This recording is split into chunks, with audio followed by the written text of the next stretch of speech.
Hey, who wants to go to the Air Force Museum? I do. Well, I did. And here we are. We're going to take a trip down to the Air Force Museum in Dayton, Ohio. That's one of those cold, dreary days, and I thought, why not go and do something besides sit in the house? So let's take a little walk through. Now, this museum's been around forever. I think they're coming up on 75 years, maybe. It's full of some great aircraft. If you're into aviation, it's really something to go see.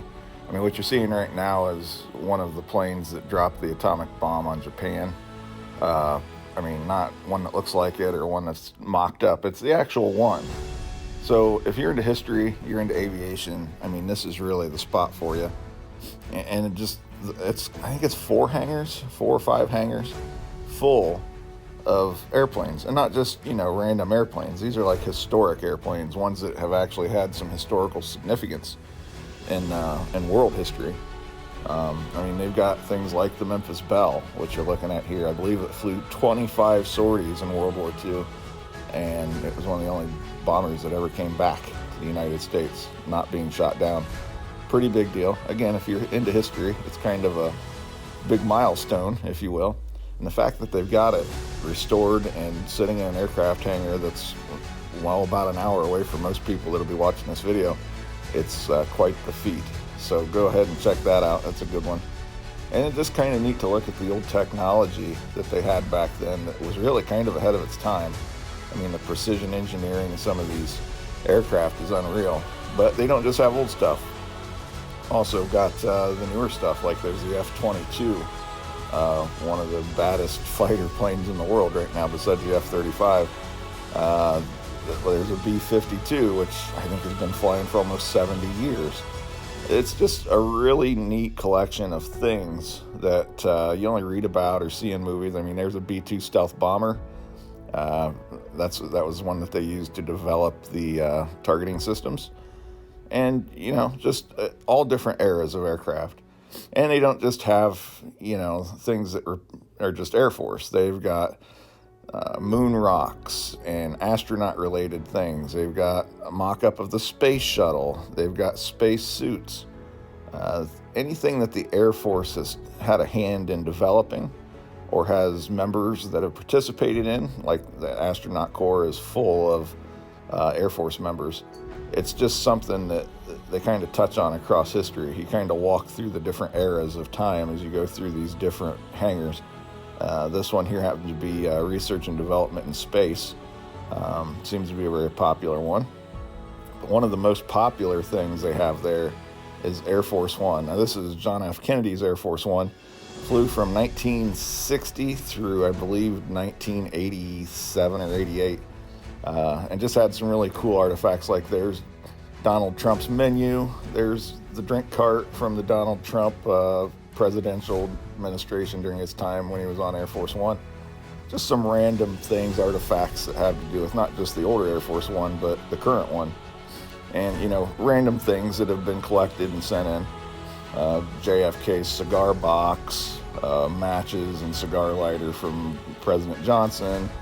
They've got it all. They've got it all. They have playing cards from the Truman administration. They also have some playing cards from the Obama administration. Plates, forks, seat belts, dinnerware. And the thing is, this is all stuff that's been used by presidents or people that have been near the president on these aircraft. And like I said, it's not just old stuff. I mean, we've got George Bush, Donald Trump, Obama. I mean, anything that was on those aircraft, they collected. There's some M&Ms from the Clinton and George Bush administrations. I mean, it's really neat stuff. And here's something that's quite impressive. Some guy decided to build scale models of Air Force One and Marine One out of Legos. I believe these are, I don't know the scale on them. They're massive. They're about the size of a car. And it's just something to see somebody put that much time in. And obviously the Air Force thought it was a big enough achievement to go ahead and put it in the actual base or in the actual museum.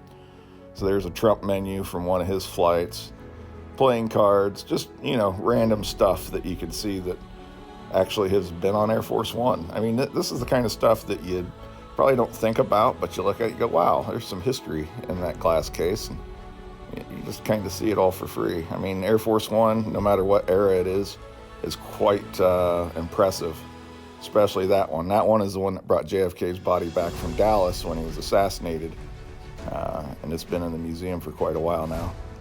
It's a piece of history that you really got to see. And there's some modern aircraft. I think that's a G3 that's been flying right up till about 2018 or 2019.